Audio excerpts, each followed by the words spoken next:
प्यारे बच्चों, आज हम करने जा रहे हैं कार्य प्रपत्र। ये एक प्रकार से वर्कशीट की तरीके से है। अब इसमें आपको कौन कौन से टॉपिक मिलेंगे? भाषा, वर्ण और वर्णमाला। आइए हल करते हैं। पहला है सही कथन पर सही का चिन्ह लगाइए। कथन मतलब वाक्य। भाषा के द्वारा केवल बोलकर अपनी बात समझाई जा सकती है, केवल लिखकर अपनी बात समझाई जा सकती है, लिखकर और बोलकर अपनी बात समझाई जा सकती है। तो कौन सा सही है? मेरे हिसाब से ये आखिरी वाला जो है, लिखकर और बोलकर, जिसमें हम दोनों लिखित और मौखिक का प्रयोग करके भाषा के द्वारा अपनी बात दूसरों को समझा सकते हैं। अगला है भाषा के द्वारा केवल सुनकर दूसरों की बात समझी जा सकती है, सुनकर और पढ़कर दूसरों की बात समझी जाती है, केवल पढ़कर दूसरों की बात समझी जाती है।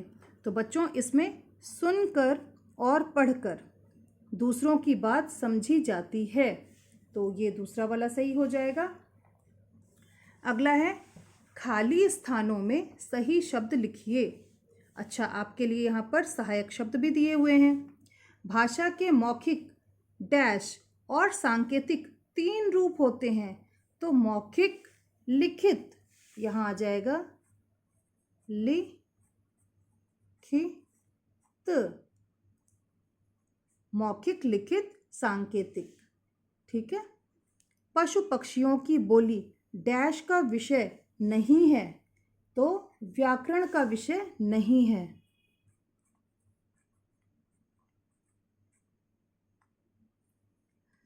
अगला है डैश भाषा में केवल संकेत केवल संकेत किया जाता है, तो होगा सांकेतिक भाषा में। सांकेतिक। बच्चों, आपने ट्रैफिक लाइट में देखा है ना, किस प्रकार से ट्रैफिक पुलिस खड़े होकर गाड़ियों के इधर से उधर आने जाने के संकेत देती है, वही होती है सांकेतिक भाषा। अगला है डैश भाषा लिखी और पढ़ी जा सकती है, तो मौखिक भाषा या लिखित भाषा। लिखित भाषा, जो लिखी गई भाषा होती है, उसे हम लिखित भाषा लिखी भी जा सकती है और पढ़ी भी जा सकती है, तो यहाँ आ जाएगा लिखित। अगला है इनके आगे मौखिक भाषा या लिखित भाषा लिखिए। तो चलिए देखते हैं। पहला है अखबार।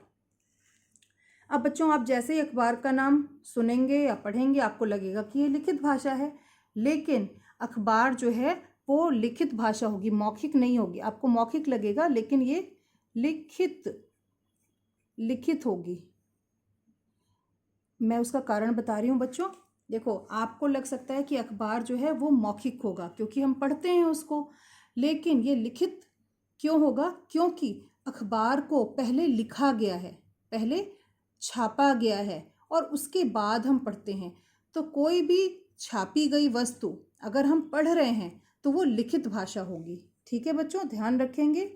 इसमें बहुत से लोगों को दुविधा हो जाती है, कंफ्यूजन हो जाता है। अगला है गाना सुनना, तो गाना सुनना मौखिक हो जाएगा,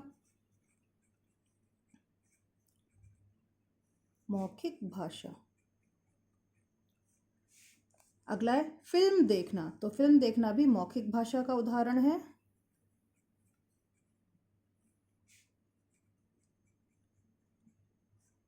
अगला है पुस्तक, तो बच्चों पुस्तक भी अखबार के तरीके से ही पहले छापी गई है और उस छपी हुई वस्तु को, टाइप की हुई वस्तु को आप पढ़ रहे हैं, तो वो लिखित भाषा का उदाहरण होगा। ठीक है, तो ध्यान रखेंगे लिखित भाषा।